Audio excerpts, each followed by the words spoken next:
Colorado lawmakers return to the Capitol this week for a 2018 legislative session that's threatening to derail before it even starts.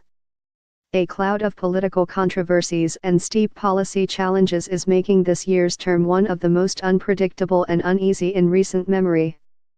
The Republicans who control the Senate and the Democrats who lead the House are entering the session with divergent policy agendas. On two of the most consequential and difficult issues, overhauling of the state pension fund and improving the state's roads, neither side sees eye to eye on solutions, let alone whether it's a priority. The backdrop for the 120-day term, which begins Wednesday, is likewise poisonous. An October special session ended in partisan finger-pointing, and it's an election year in which some lawmakers are even competing against each other for statewide office. Moreover, scandal plagued the off-season. An outside consultant is studying a culture at the Capitol that some believe tolerates sexual harassment, after complaints were filed against 4 lawmakers for alleged bad behavior. A new lawmaker takes a seat after apologizing for making numerous comments viewed as racist.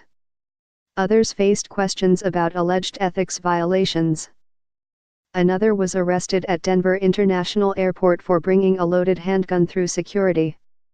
And a Democrat in the narrowly divided Senate changed her party affiliation to independent.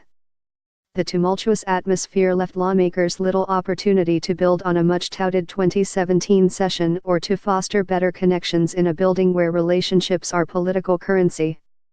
I'm thinking when you put all that into the formula of starting the session on January 10, who knows what is going to happen, said State Sen.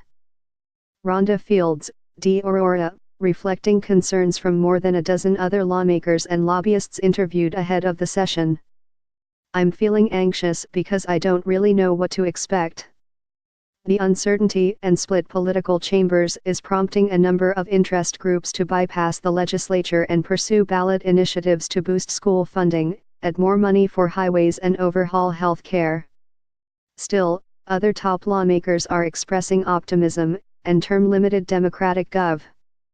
John Hickenlooper, who is entering his final session, wants to see meaningful policy changes. In prior election years, lawmakers still found room to agree and send more than 600 bills to the governor and tackle big issues. And a year ago, more than 60% of the legislation introduced made it to the governor's desk, according to legislative leaders. I'm very optimistic, I'm not skeptical, said Senate Majority Leader Chris Holbert, R. Parker. Perhaps no one issue illustrates the unpredictability of 2018 better than the looming fight over PARA, the $44 billion Public Employees Retirement Association. The state pension system has given glowing reports about its financial health to lawmakers and its members for years, touting the success of the last overhaul to stabilize the fund in 2010. But PARA's latest financial reports, which factor in more conservative investment returns and longer life expectancies, now tell a dramatically different story.